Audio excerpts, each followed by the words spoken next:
I'm making a video to talk about the social decay that's occurred in London, where I live, my city. And there's a common thread, especially that I noticed today, and it's very unfortunate, yet it's very real. It's very real, and the reason why it's so uncomfortable for me to sit here, to stand here and talk about it, is because I believe people who look like me, because of various reasons, have been used by the enemy, by Satan, to push the breakdown of society, to push destruction. And you may consider that to be a good thing. You know, why should society exist that's been built on evil, partially on evil? You know, or you may consider it a bad thing, because society's what keeps us alive. You know, it's what keeps people fed. Anyway, to finish off my day, I had this idiot, this drunken, insane person. I shouldn't be so harsh, but this drunk, insane man storm onto a bus, screaming at the top of his lungs at everyone, saying, just on a tirade against white people, you know, calling about how he's been called a nigger, upset, calling white people pedophiles, going on about Trump, hating Trump. Fair enough if you want to hate Trump, but anyway, he was on an insane tirade, talking about people picking on Muslims, spitting everywhere, picking on people, and he went upstairs, which is where I went to avoid him. And unfortunately, he got in the face of a little kid with his parent, who seemed to be like tourists, probably from Spain. They got that look; they look like Spanish tourists. But yeah, when he got in that kid's face, that's where I stepped in, because the whole bus was quiet, as it is. You know, when you see these fools, you know, quiet in London, people don't want to get involved because we've lost such a high amount of social trust. But anyway, I got involved. I said, hey, don't affect children, don't touch children. I said, there are children, mate. You're swearing at children. You're spitting in the faces of children. And then he came to me, full blast of spit. I still got the taste of alcohol in my mouth. Anyway, he's a black man, a Gen Xer. I don't know what he's gone through in his life. I don't know how much of it's real, and I don't know how much of it's false. But he is the spitting. He is like the embodiment of all of the stuff that not only everyone's fed this, but I suppose as a black man, you kind of are the focal point. Everything that we're supposed to hate, you know, everything that we've been told is oppressing us. Everything that's supposedly against us, he's internalized, and he's a walking bomb, like spraying it back on everyone. You could consider it justice, you know, having this force of nature just like feeding back into the public what it's done to him in a metaphorical way, but nah, man, it's sad. It's really sad. And he was a threat, you know. I when the bus driver intervened and came up those stairs, I said, call the police, he's insane. And I felt ashamed for saying that, because all my life I've been taught not to engage the law, not to engage the structures that we have, that we're so privileged to have, to protect us within society, to protect society. And I've been taught to not use law and order, to not engage with it, to hate it, you know, and to see every single villain as a victim. And perhaps he is a victim. I'm sure he is. And he seems, like I said, he seems mentally insane. In fact, no, he said he's been to the mental asylum. He was insane and drunk. But the point is, he was a threat. And And when I say he was angry, I mean 100% angry. I mean, I was able to bear it. I just, held my balls and just sat through it. But he was fully angry. What's to say he's not going to pull a knife out on someone one day? And I felt quite... I'm split. I felt embarrassed when I said call the police. Only a little bit. I knew what I was doing. The police probably should have been called.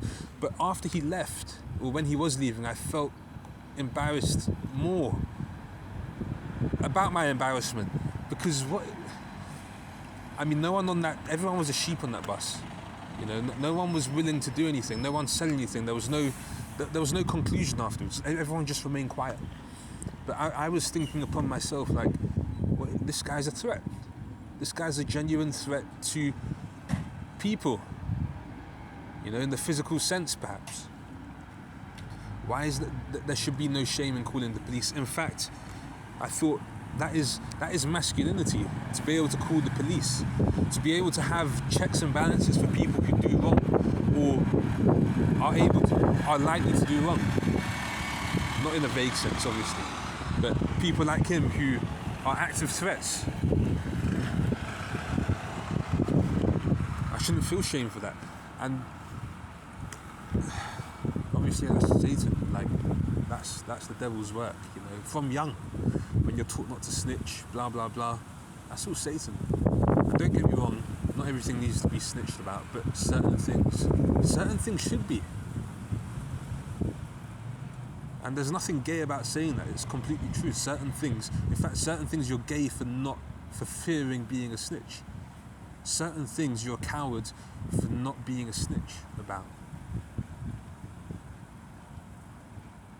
Now that guy is at large, he's going to do the same thing today, tonight, and he's going to do the same thing tomorrow, presumably. And hopefully the police are going to apprehend him and, send him to the mental hospital or whatever. But that should already be taking place. And because I was a coward, that's not taking place. It's not the end of the world. Anyway, I'm not beating myself up, but you get my point. What else? Oh yeah, I hate to do this. Not for any moral reason, but just because I know it's going to come with a lot of effort to make me feel bad about myself as a black person. But the common theme today amongst a few incidents that I had was black people. And I don't want to get into whether or not it's our fault or whatever. Everything's people's fault to an extent, right?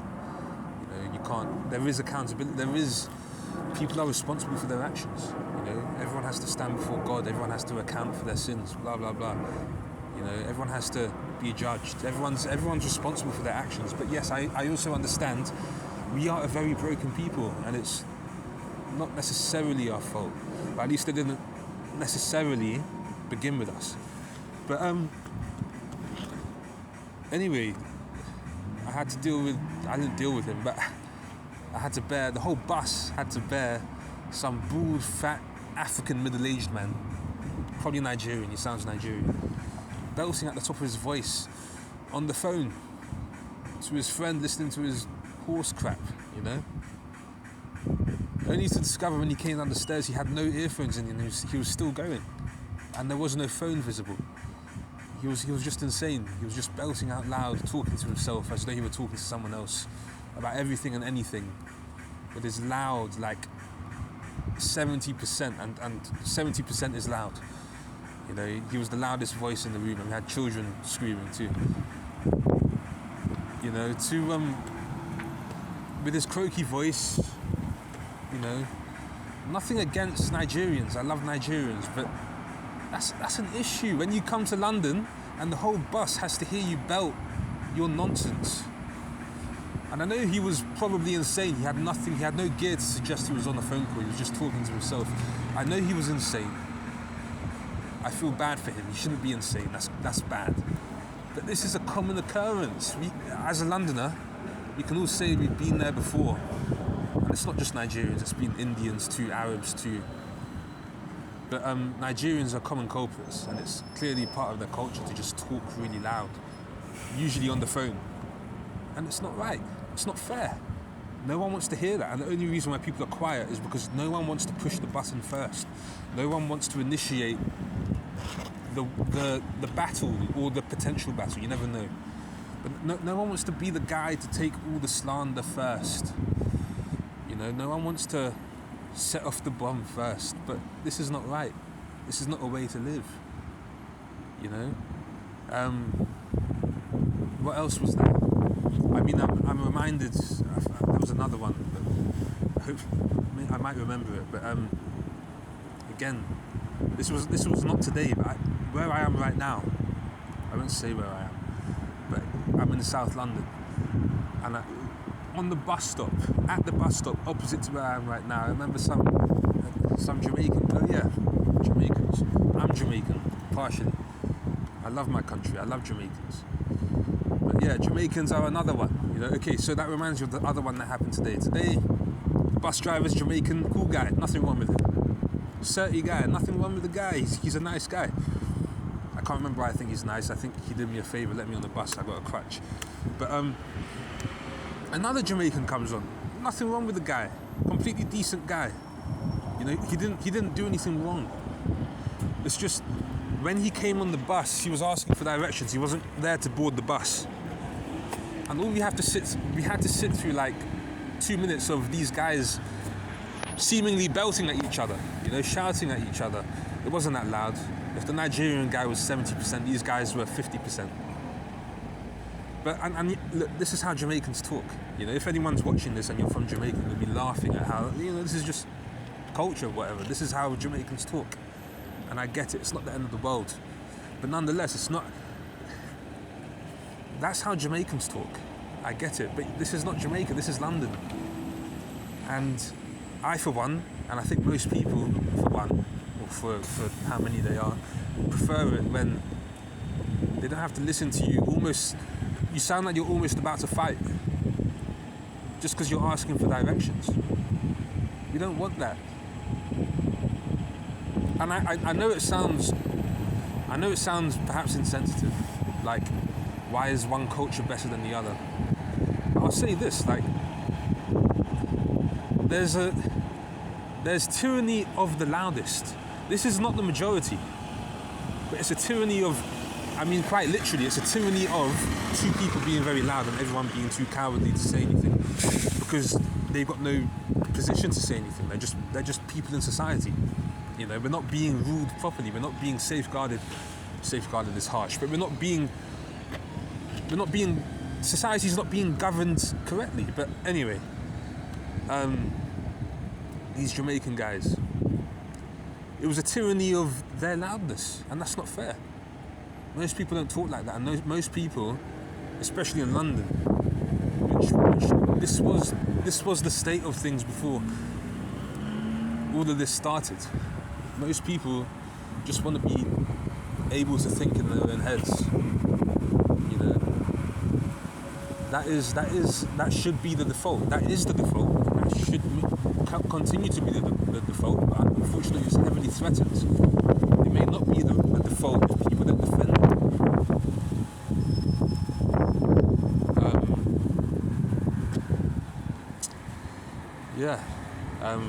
I mean, again, those guys did nothing wrong in like a moral sense. They weren't actively trying to disturb the peace. They're cool guys.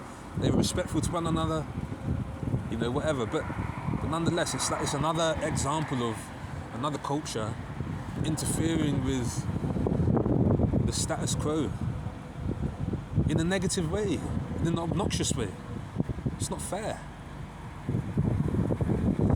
On the bus again today, I had some Nigerian women board at the same time. They didn't know each other.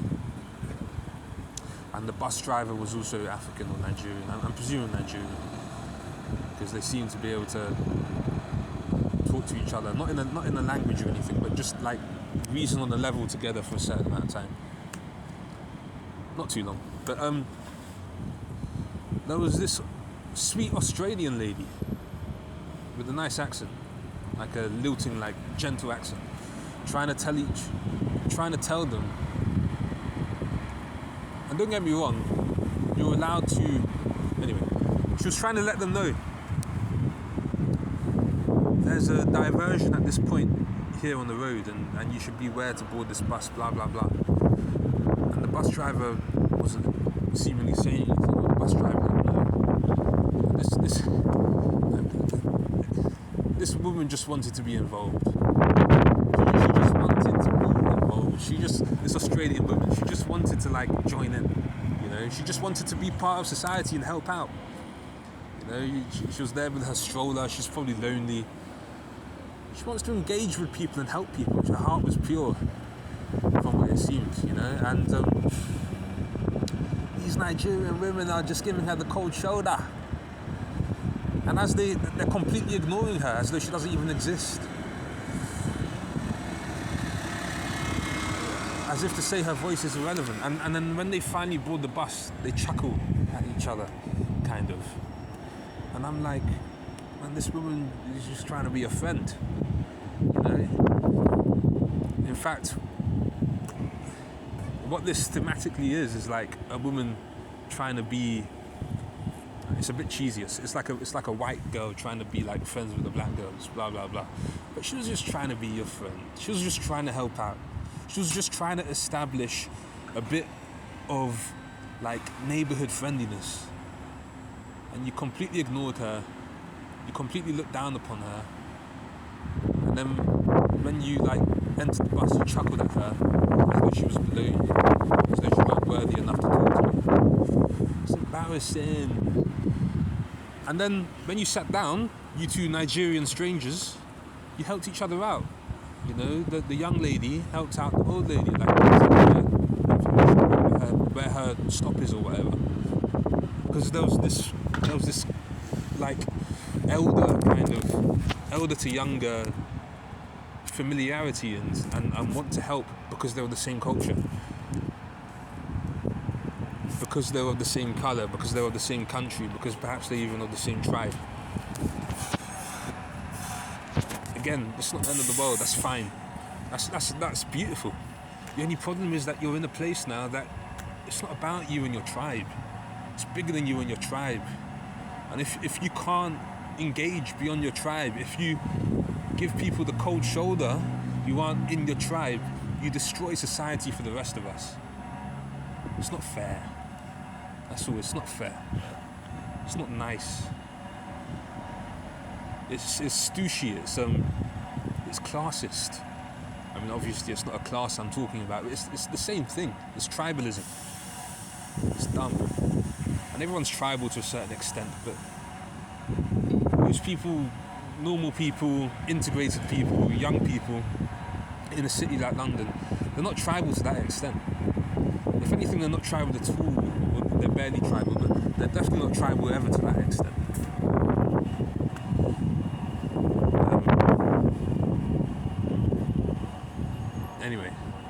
Anyway, yeah, to kick it off, last but not least, this was like a month ago now, but yeah, some Jamaican guy talking to a little white schoolgirl at the bus stop opposite me right now,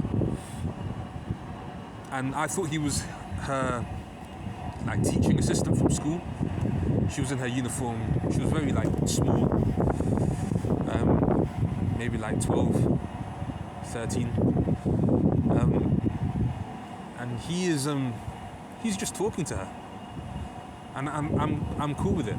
I'm like, that's cute, you know, that's her little supply teacher who's like on the same bus stop as her, whatever. Soon though, after he's talking to her for ages and she's not responding, and he's getting vexed, he's getting, you know, he's starting to fizz a bit, you know, he's getting a bit angry that he's not being heard. And before you know it, he's raising his voice, and this girl is trying to maintain anonymity with this guy. She's trying to, she doesn't want to talk to him, so that she's not engaged officially with this guy, but yeah, this guy's getting vexed, and it occurs to me this guy doesn't know this girl and this girl doesn't know this guy. So I get involved like a white knight, as I believe I should, and as I believe I should. And I tell this guy, hey, well, I think I speak to the girl, do you know this guy? And I gather she doesn't. I tell the guy, hey, just leave her alone. The guy flames off. The guy loses his crap. He starts spitting. He starts screaming at the top of his lungs with his Jamaican accent. You know, and then he starts pressing at the girl. He doesn't touch her, but he puts his massive finger right in front of her face and starts spits fizzing out his mouth. And I'm like, what have I done? You know, because now what if this guy, I put myself in a position where I got to defend this little girl if this guy sets off physically. But anyway, the point is, the guy is also saying, well, do you think I'm some kind of pedophile or something? No one said that, but everyone was thinking it, and anyway, you were clearly thinking it too, so what does that mean? But the girl was so uncomfortable having this strange man talk in her ear and asking her, what bus are you getting? She clearly didn't want to tell him. That's what it was. That's why I defended her, because she didn't want to tell him, and he kept on asking like 5 times, 10 times, and I finally said, hey, just leave the girl alone, she doesn't want to tell you, blah blah blah. But the guy's livid. And the guy is just as angry as the guy who I had to deal with today on the bus. He's not livid, he's insanely angry, and this guy was not an insane man. Perhaps he was drunk. No, this guy doesn't get exemption from his charge at court because he was insane. No, this guy's a normal guy wearing his work clothes, some security high-vis clothes or whatever. No, he wasn't wearing that, because if he was, then I would have known this. Anyway, but he looked like he would have worked at the construction site. But anyway, I'm being completely honest. I hope that didn't. Anyway, never mind. But yeah, the guy goes mad, and yeah, it's just another example. And then the guy starts accusing me. I'm wearing some nice shoes, some leather shoes, like old Jamaican man style.